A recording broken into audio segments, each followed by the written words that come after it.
and welcome back to my channel. Today I'm going to do a rundown of the changes brought in the Age of Empires 2 Definitive Edition 1 year anniversary update. A lot of things have been changed and added in this update. Actually, so many things have been changed that I will only talk about balance in this video. There are changes to the UI and new game mode, loads of new additions to the editor, but in order to keep this video short and crisp, I'm going to focus on the changes to balance. First of all, we got a few general changes. The melee armor of wall foundations is 0, making quick walling considerably harder. Also, in addition to this, palisade walls take 1 more second to be created, and elephants got a bigger collision size. Also, battle elephants now deal less damage to units.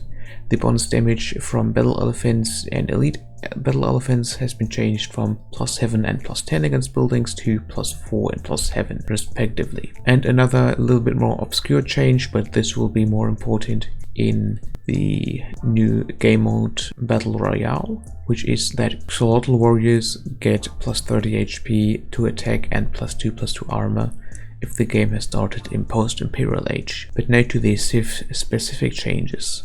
Aztecs. Aztec villages can now carry 3 extra resources instead of the +5 resources they could carry previously. Also, they gain no extra gold in Empire Wars. However, their Jaguar warriors training time has been reduced from 20 to 12 seconds, so that should make them a lot more interesting if you got 1 or 2 castles flying around. Bulgarians. Instead of working 50% faster, the Bulgarian blacksmiths now work 80% faster, and also their blacksmith and siege workshop upgrades cost -50% food. This might not be the most impactful buff in terms of blacksmith cost reduction, but in the siege workshop there are quite a few very hefty upgrades, so that is going to be very useful if you're going to go for siege. Burmese. The Arambai have increased reload time from 2 seconds to 2.2 seconds, should make them a little bit less scary when they're raiding your base, but still they do have a very high attack and can probably one-hit most of your units, so less effective, still quite a strong unit. Celts. The movement bonus for the infantry units now only starts to start in the feudal age, so no more super quick dark age rushes anymore. Humans. The unique unit, the Kipchak, now has a fire delay, so when you select a unit, click on an enemy to attack, it will not shoot directly, but it will wait 0.5 seconds, equal to the fire delay the Mangudai has gained a few updates back. Ethiopians.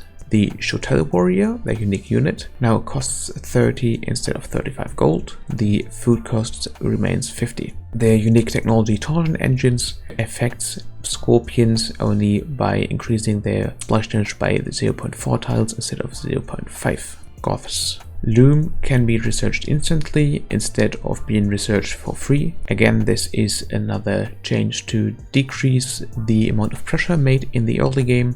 Indians. All Indian stable units now gain +1 pierce armor at Castle Age and +1 pierce armor in Imperial Age. Previously they only gained 1 to camel units. Now in Imperial Age at least they will have 2 on camels and on their light cavalry line. However, their camels now only deal +4 damage against building instead of their +5, and even more important, they lose the plate barding armor technology, so melee attacks are even more dangerous to their cav now. Italians. The Genoese crossbowmen training time has been reduced from 22 to 18 seconds, and from the elite Genoese crossbows from 19 to 14 seconds, again making it easier to mass a castle unit. The Khmer Villages now work 5% slower instead of 3%, which was the previous number. However, this is still probably more than made up by the fact that they don't need to return to drop off buildings and can just teleport the food from the farm directly into your resource pile. Also, their battle elephants now only move 10% faster instead of the previous 15%. In addition to that, the elephants are being hit quite hard this patch actually, with tusk swords, the unique technologies of the Khmer, now costing 300 wood and 450 gold instead of 200 wood and 300 gold. Koreans. Now they receive all archer armor upgrades for free, but their towers don't gain bonus range for free anymore. However, they can get that bonus range back if they research their new unique technology, which gives their watchtowers, guard towers and keeps +2 range. This replaces the previous technology which made that elite turtle ships faster. However, the turtle ships get a speed boost to make up for that. Lithuanians. The latest, the unique unit, pierce armor has been reduced from 2 to 1. Malians.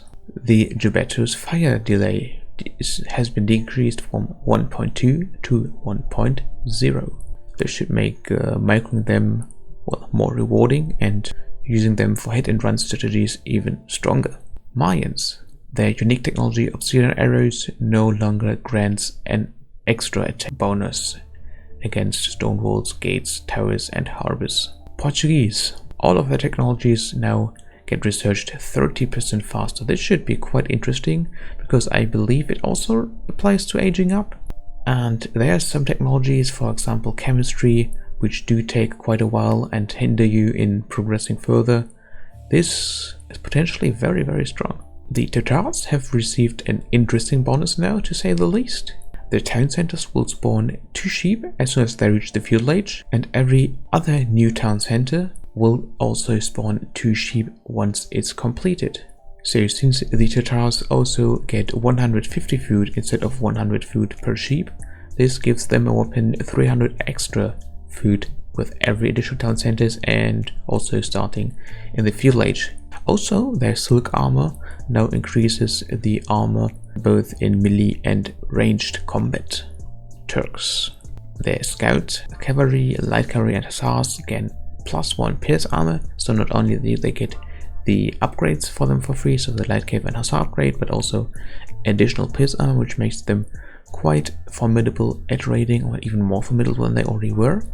And the elite janissary now has an accuracy of 65% instead of the previous 50%. Since they are widely inaccurate, this is very, very welcome. And now finally, the Vikings. The chieftain upgrade has been made quite some more expensive. Instead of 400 food and 300 gold, now they cost 700 food and 500 gold.